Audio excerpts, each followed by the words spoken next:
নমস্কার বন্ধুরা, বেঙ্গল পোস্টবার কবিতা সবাইকে স্বাগত। আজকে মোহনবাগান আর ইস্ট বেঙ্গলের নতুন ট্রান্সফার আপডেট নিয়ে ভিডিওটা করব।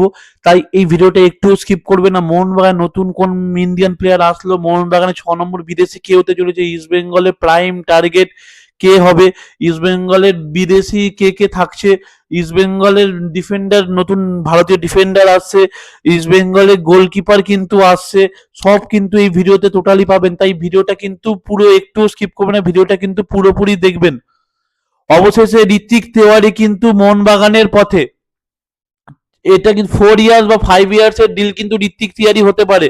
বরাবর কিন্তু মোহনবাগানের কিন্তু বিশাল কাইতের পর বিশাল কাইতে উত্তরাধিকারী বা বিশাল কাইতের প্রপার ব্যাকআপ কে হবে, এটা নিয়ে কিন্তু বারবার প্রশ্ন ছিল। সেরকম কিন্তু সেকেন্ড গোলকিপার কিন্তু মোহনবাগানে ছিল না।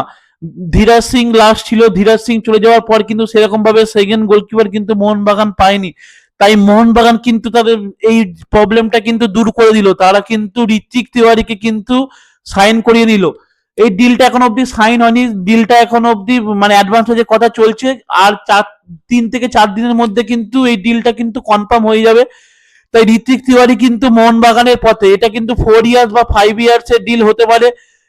অনেক young goalkeeper Chhangte prime target. সব থেকে গরম খবর ইন্ডিয়ার 1 নম্বর রাইট উইঙ্গার বলুন, লেফট উইঙ্গার বলুন, দুটো পজিশনে কিন্তু সমান পারদর্শী ইন্ডিয়া সব থেকে টপ প্লেয়ার লাইলেং জুয়ালা ছাংতে কিন্তু মোহনবাগানের পথে।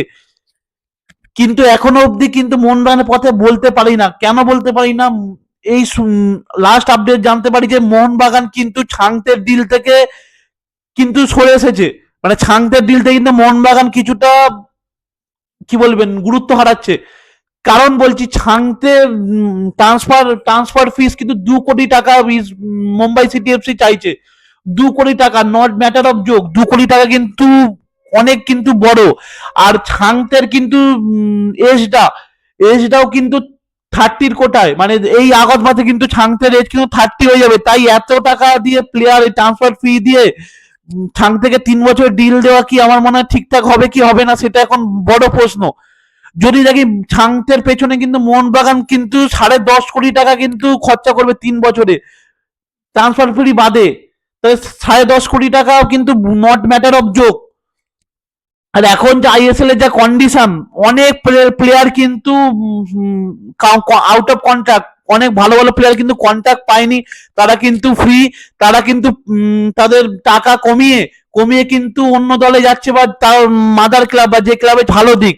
এইবার দেখা যাক তাহলে কি মোহনবাগান কি এত বড় কি চাইবে যে ছাং থেকে নেওয়ার এত বড় রিস্কটা কি নেবে? আমার মনে হয় এই মুহূর্তে নেবে না।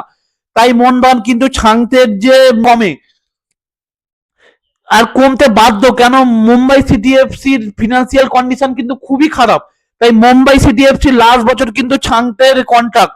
তাই এই বছর কিন্তু ছাং থেকে কিন্তু যেন তেন প্রকারে মুম্বাই সিটি এফসি কিন্তু বিক্রি করতে চাইবেই। আর একটা হিউজ পরিমাণ ট্রান্সফার ফি চাইবে।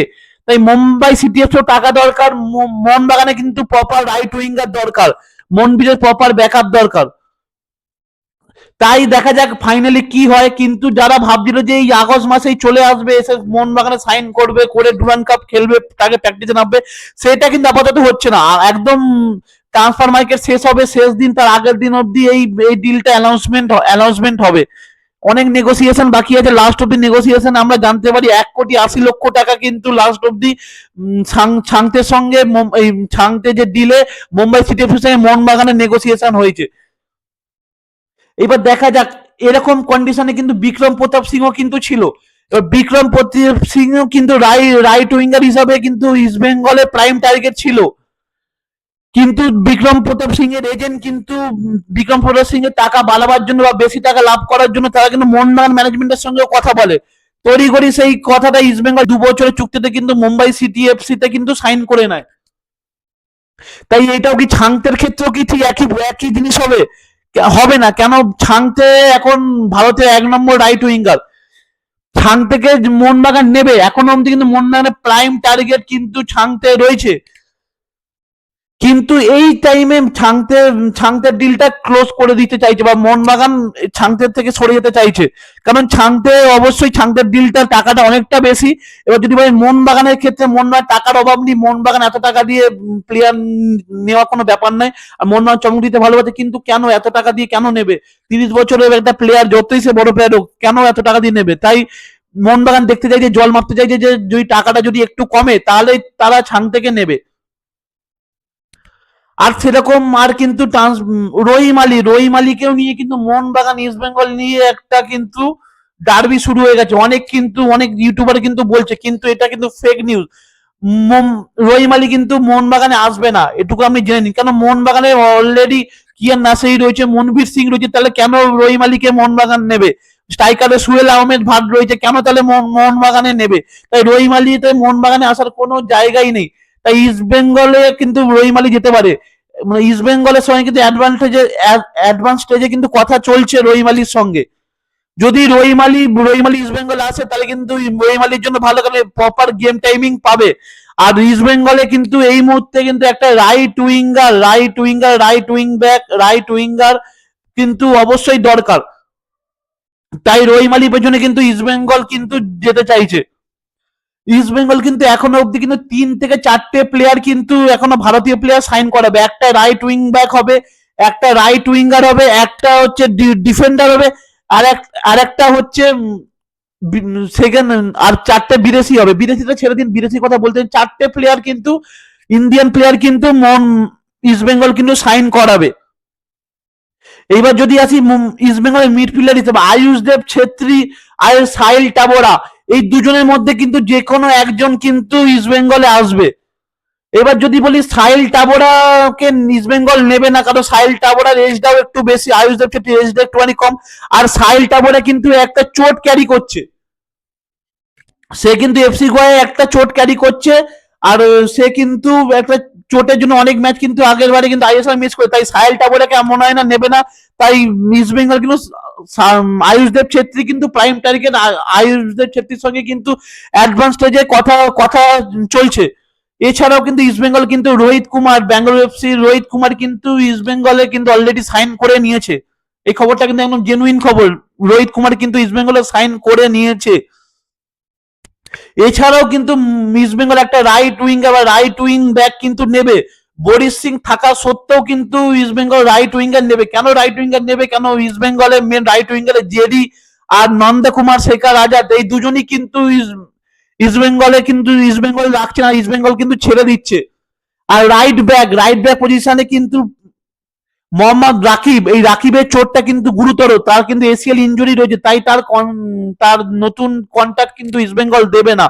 তাই রাইট ব্যাক কিন্তু একটা ইস্ট বেঙ্গল কিন্তু খুঁজছে। এবার দেখা যাক ইস্ট বেঙ্গল ফাইনালি ডিলটা ক্লোজ করতে পারে নাকি, এটাই এখন দেখার বিষয়।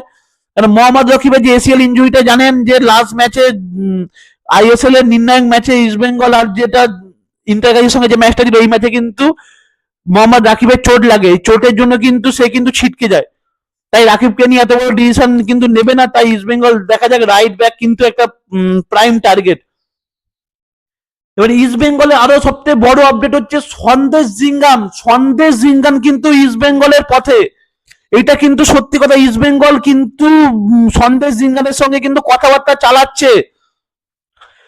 যদি সন্দেশ জিঙ্গান কিন্তু ইস্ট বেঙ্গলে আসে, তাহলে কিন্তু ইস্ট বেঙ্গলের বেস্ট সাইনিং আলীর সঙ্গে কিন্তু সন্দেশ জিঙ্গানকে কিন্তু দেখা যেতে পারে ইস্ট বেঙ্গলের ডিফেন্সে, তাহলে কিন্তু ডিফেন্স মজবুত হবে। কেন? সবাই জানো যে ইস্ট বেঙ্গলের কিন্তু আর্জেন্টিনার যে ডিফেন্ডার, তাকে কিন্তু কেভিন সিবেলে, তাকে কিন্তু ইস্ট বেঙ্গল রাখছে না। কেন? তাই কেভিন সিবেলে কিন্তু অনেক পরিমাণ টাকা চাইছে, সেই পরিমাণ টাকা কিন্তু ইস্ট বেঙ্গল এই মুহূর্তে দিতে পারবে না। কেন? ইস্ট বেঙ্গলের কিন্তু এখন অব্দি অফিসিয়ালি কেউ জানায়নি কে ইনভেস্টার কে হতে চলেছে। তাই কেভিন সিবেলেকে তারা কিন্তু রাখবে না। কেভিন সিবেলের জায়গায় কিন্তু সন্দেশ জিঙ্গান কিন্তু ইস্ট বেঙ্গল আসতে পারে। যদি ইস্ট বেঙ্গল আসে, কেন ইস্ট বেঙ্গল ডিফেন্স কিন্তু মজবুত হয়ে যাবে। সন্দেশ জিঙ্গান আর যদি আনোয়ার আলী একসঙ্গে যদি খেলে, east Bengal top class defence কিন্তু হয়ে যাবে। ইস্ট বেঙ্গল ডিফেন্স কিন্তু খুবই কিন্তু মুশকিল হয়ে যাবে। এবার সবশেষে আছে হচ্ছে বিক্রম প্রতাপ সিং কিন্তু অবশেষে কিন্তু মুম্বাই সিটি এফসিতে কিন্তু তার সাইন করে নিয়েছে। কেন মুম্বাই সিটি এফসিতে সাইন করে নিয়েছে? ইস্ট বেঙ্গল কিন্তু বিক্রম প্রতাপ সিংকে নিতে চাইছিল, কিন্তু বিক্রম কুমার সিং এজেন্ট কিন্তু মোহনবাগানের ম্যানেজমেন্টের সাথে কথা বলার জন্য, তার দরটা বাড়াবার জন্য, সেই জন্য কিন্তু ইস্ট বেঙ্গল এই এই ডিল থেকে সরে যায়। তাই অবশেষে লাস্টের স্যালারি কিছুটা কমিয়েই কিন্তু ইস্ট বেঙ্গলের সিং কিন্তু মুম্বাই সিটি এফসি থেকে যায়। এবার যদি বলি ইস্ট বেঙ্গলের গোলকিপার পজিশন লাচাম্পা কিন্তু ইস্ট বেঙ্গলের পথে। পরশুকান গিলের প্রপার ব্যাকআপ কিন্তু ইস্ট বেঙ্গল কিন্তু খুঁজে নিল। কারণ জানেন এবারে কিন্তু ইস্ট বেঙ্গলকে কিন্তু অনেক বেশি ম্যাচ, অনেক কন্টিনেন্টাল ম্যাচ খেলতে হবে, এএফসি খেলতে হবে, আইএসএল খেলতে হবে, ডুরান্ড কাপ খেলতে হবে, ফেড কাপ খেলতে হবে, অনেক অনেক কিন্তু বড় লিগ হতে চলেছে ইস্ট বেঙ্গলের জন্য। তাই ইস্ট বেঙ্গলের গিলের কিন্তু প্রপার ব্যাকআপ লাগবে। তাই গিলের প্রপার ব্যাকআপ, তাহলে কিন্তু লেচাম্পাকে কিন্তু সাইন করিয়ে নিয়েছে ইস্ট বেঙ্গল। আর লেচাম্পা কিন্তু মুম্বাই সিটি এফসি দারুণ পারফরমেন্স করেছে, টপ ক্লাস পারফরমেন্স কিন্তু দিয়েছে। আর খুবই ভালো গোলকিপার, ফার্স্ট স্টার্টার মানে ফার্স্ট টিমের প্লেয়ার হিসাবে কিন্তু ইস্ট বেঙ্গলে খেলতে পারে।